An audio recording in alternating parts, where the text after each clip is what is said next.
नमस्कार, good morning. तो YouTube family, Facebook family के और इंस्टाग्राम फैमिली के तो फाइनली আমরা চলে এসেছি দীঘার জগন্নাথ মন্দিরে। তো সকাল থেকে বেরোতে পারিনি, খুবই বৃষ্টি ছিল, তাই বৃষ্টির মধ্যেও ভিজে ভিজে চলে এসেছি। অল্প বৃষ্টিটা পড়ছে। তো চলো ফাইনালি তোমাদের দেখাচ্ছি জগন্নাথ মন্দির। এই দিকটা দেখো, লুকটা কত সুন্দর, এখানে খড়ের ছাউনি দেওয়া আছে।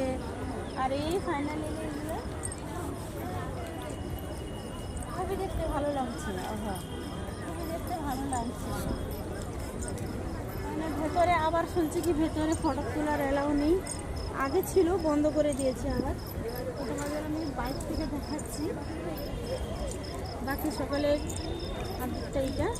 বাকি ভেতরে যদি কিছু সিনারিটা এই এই এই এই যে কালারের ছিল ভেতরটা যাই দেখাতে পারবো যে কি আছে ভেতরে।